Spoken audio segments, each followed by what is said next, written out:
Hi guys! So, andito na ako ngayon, naglalakad na ako papuntang dentista.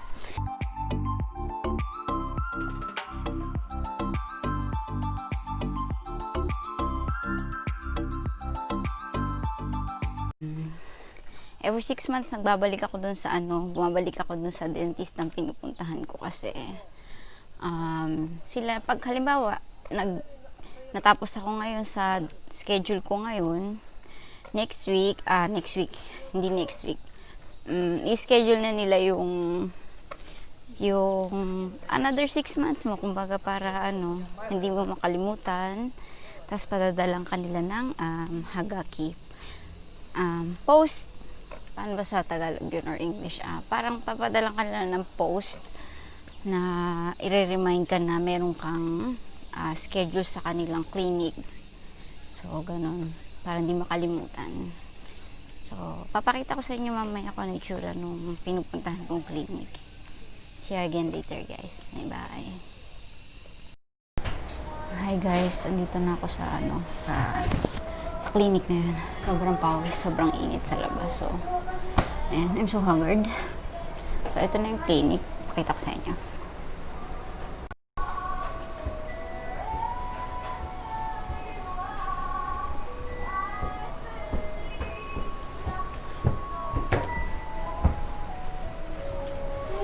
Ay. So, ayan guys, may takip pa sila kasi may corona pa.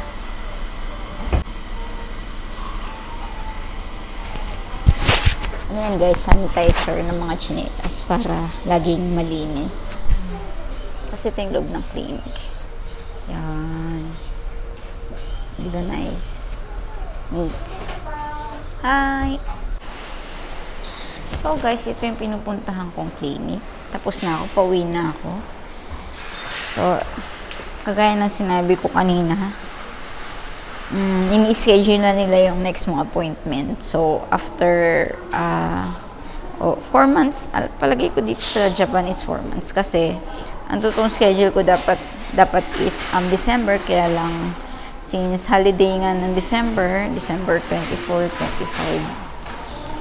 25, ginawa ko na lang January. So, after 4 months ulit yung next kong cleaning, yung linis ng ngipin ko. So, tapos binigyan din nila ako ng free na toothpaste at toothbrush kasi nga daw lagi akong dito lang ako sa kanila nagpapalinis ng ngipin. Balik ng balik, kumbaga.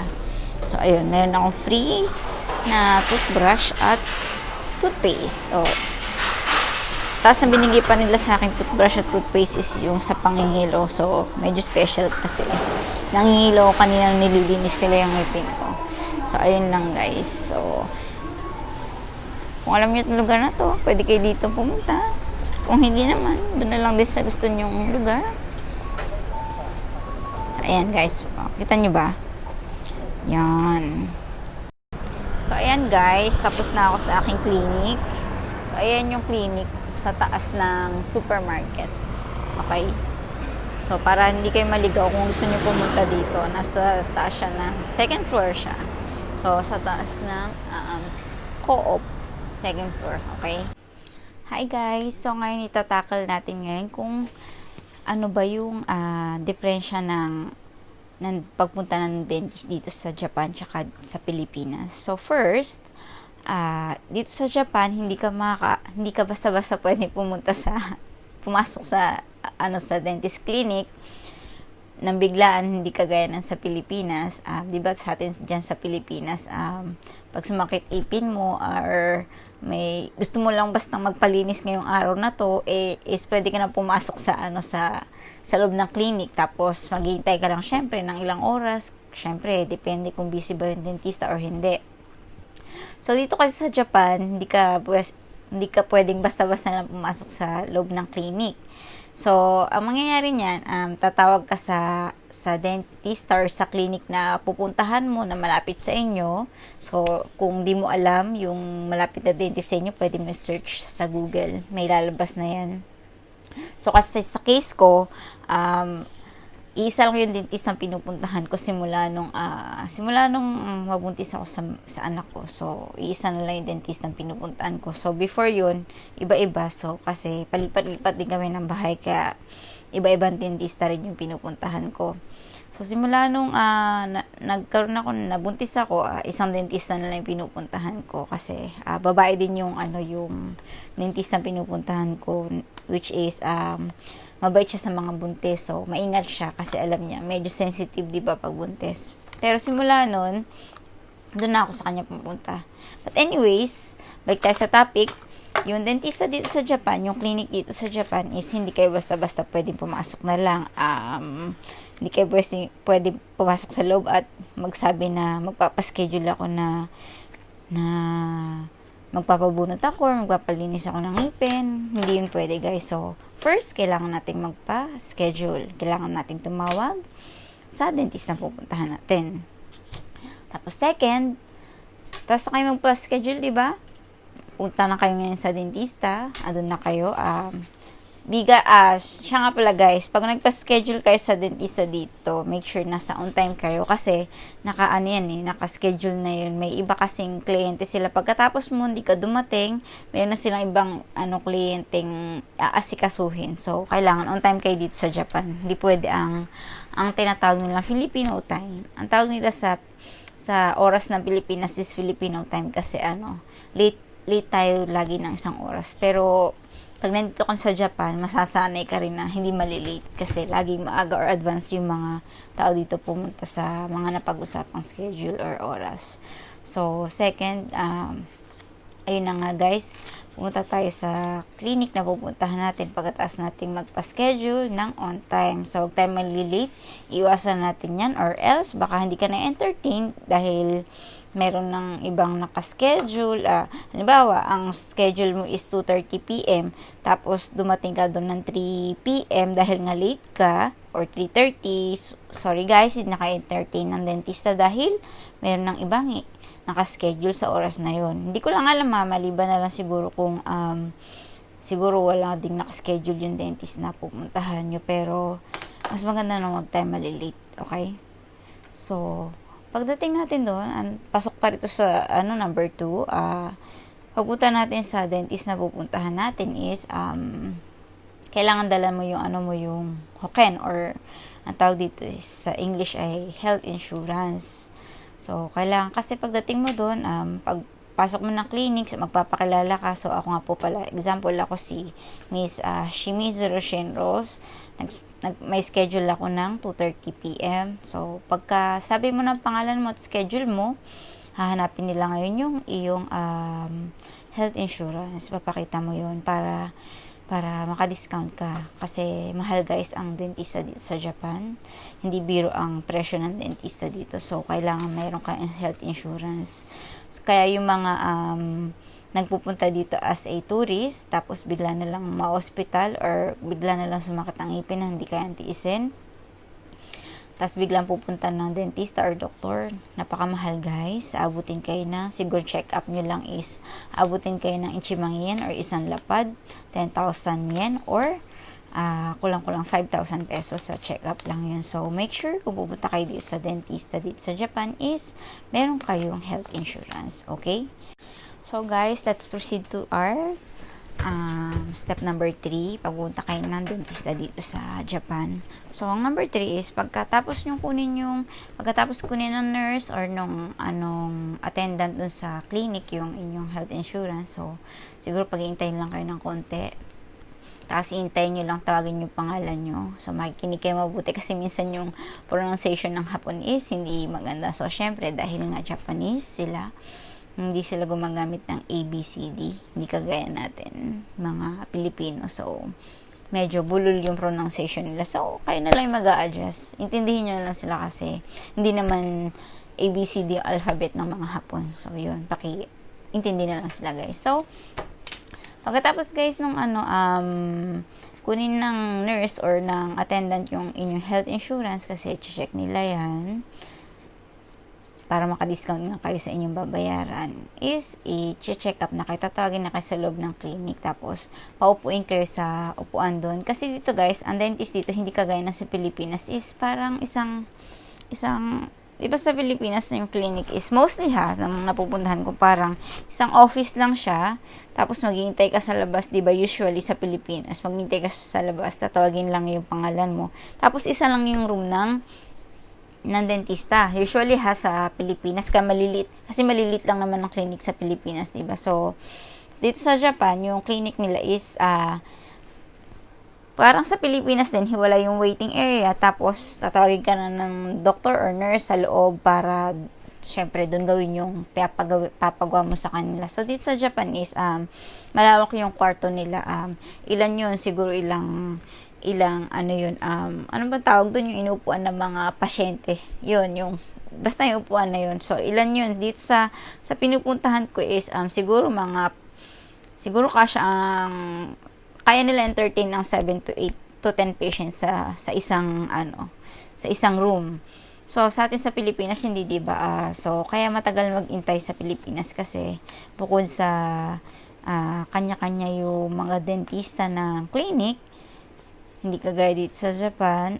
So, diba sa Pilipinas, guys, ang clinic is maliit. So, isang tao lang yung ma-entertain nila. Kaya, minsan, diba, ang tagal-tagal natin mag-iintay sa Pilipinas. Kasi, maliit nga yung kwarto. Tapos, isa lang yung doktor. Tapos, siya lang lahat yung gagawa nun, diba? So, pagdating sa'yo, parang pagod na siya. So, parang, minsan feeling ko hindi maayos yung gawa nila, yung linis. Kasi nga, pagod na sila sa dami nila ng trinabaho na nauna sa'yo. So, dito sa Japan, guys, siguro, pagpalagay natin 2 or 3 yung dentista sa isang kwarto, pero marami yung nurse. Kung ilan yung upuan na nandun, gano'n din karami yung nurse. So, ang ginagawa lang dito ng doktor, mga dentista, is check upin nila. Tapos, sasabihin mo sa kanila kung ano yung concern mo. Tapos, check upin nila yung ngipin mo. Tapos, meron silang assistant na dentista. Nasa katabi lang nila yung dentista na yun. Tapos, kung ano yung sinasabi mo sa doktor is check upin niya yun kung ano yung concern mo sa kanya. Tapos, pagka check up niya na yun, sasabihin niya sa nurse kung ano yung gagawin lang ng nurse. So, kung ang kaya lang gawin ng nurse dito is halimbawa maglinis, yun lang gagawin nila sa'yo, lilinisan ka lang ng ngipin. So, hindi na kailangan doktor ang maglinis dito ng ngipin mo. So, hindi ganun kapagod ang doktor dito sa Japan. Kasi check up ka lang nila talaga. So, halimbawa, yung mga main na na kailangan gawin, halimbawa, kung magpapabrace ka, magpapapasta ka, ano pa ba, basta yung mga malalaking gawa, silang gagawa ng mga doktor. Pero kung linis-linis rin lang, nurse lang gagawa niyan sa'yo. So, pero dahil nagagaling din naman ng nurse dito, guys, so don't worry. So, malinis silang gumawa. So, ayun na nga. So, isa pa dito sa Japan is, alam mo kung bakit hindi rin sila ganun kapagod. Siguro, isang dahilan is, halimbawa, kung papalinis ka ng ngipin. Dati pag papalinis ka ng ngipin, uunahin lang yung taas, tapos next na schedule mo na yung baba. Pero yung mga lately kasi, pag pupunta ako dito sa clinic dito sa Japan, sa dentista, ginagawa. Ayun na nga guys, so lately, simula nung nagkaroon ako dati pa, nung baguhan pa lang ako dito sa Japan, parang iba yung linis sa taas, iba pa rin yung schedule ng linis sa baba. So, hassle, diba? So, ilang beses kang kailangan pumunta sa dentista, kaya siguro karamihan ng Hapon is hindi maganda yung ngipin. Pero may magandang ngipin, pero siguro malilinis lang talaga sa katon. Pero usually kasi sa mga nakikilala ko, hindi masyado maganda yung ngipin kahit nakakababaeng tao. Siguro kasi nga hassle pagpunta ng dentist. So, ayun na nga guys. Kaya hindi siguro pagod masyado yung mga doktor dito at nurses, kasi nga ganun, iba-ibang araw talaga yung gagawin nila. So, pabalik-balikin ka nila hanggang matapos yung concern mo sa ngipin mo. So, pero lately, simula nung nabuntis ako, isang linisan na lang lilinisan nila yung baba, lilinisan nila yung taas. Tapos, pagkalinis nila, kagaya nung nangyari sa akin nung buntis ako, kailangan meron akong may pinaisa akong ngipin, may fixed bridge. Ang ginawa nila is nilinis lang nila. Pagkalinis nila, nilinis nila yung ngipin na kailangang i-fix bridge. So, binutasan na nila yon.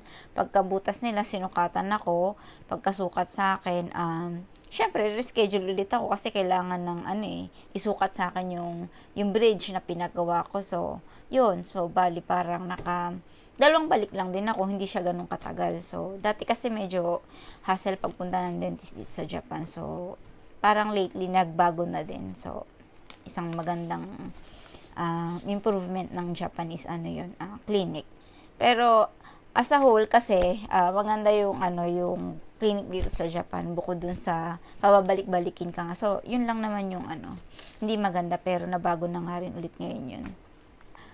Yung presyo nga pala ng dito guys, check-up is nagre-range yan sa kagaya na sinabi ko sa inyo, pag wala kayong insurance, abutin kayo ng ichimang yen or isang lapad or 5,000 pesos dyan sa Pilipinas. So, kung may balak kayong pumunta dito sa Japan is ipagawa nyo na yung ngipin nyo dyan sa Pilipinas kasi kung ayaw nyo magbayad ng mahal. Pero kung may insurance naman kayo, mura na din, parang abutin lang ng 3. Kasi ako inabot lang ako kanina ng parang 3,000 yen. So, linis lang yun. Wala nang ginawa.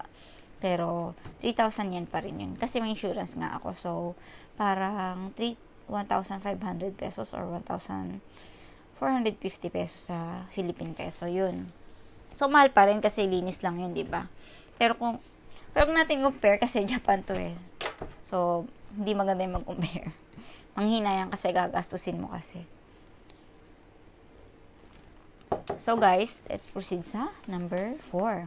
Pagkatapos magpalinis ng ngipin or magawa na ng doktor yung check-up sa'yo, ang gagawin is, guys, bago pala dun sa mag-proceed sa number 4 is, kung first time mo dito pumunta sa clinic na pupuntahan mo, usually kasi sa parehas na hospital na pinuntahan ko or clinic, parehas nila akong in x-ray.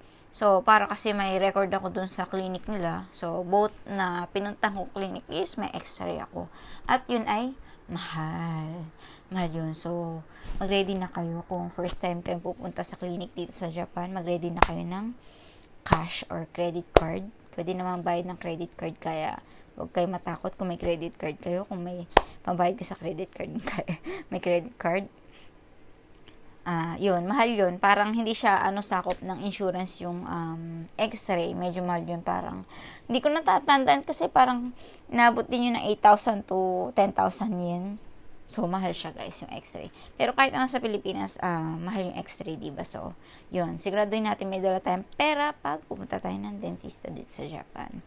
So, pagkatapos natin ng check-up guys, mag-proceed na tayo. Papalabasin na kayo ulit ng nurse So, pagtas sasabihin sa'yo, otsukaresama deshita. Ibig sabihin, nice working with you. So, i-guide ulit nila kayo dun sa sa waiting area. So, pagkapunta nyo sa waiting area, hintayin nyo ulit tawagin yung pangalan nyo para sa payment naman. Okay?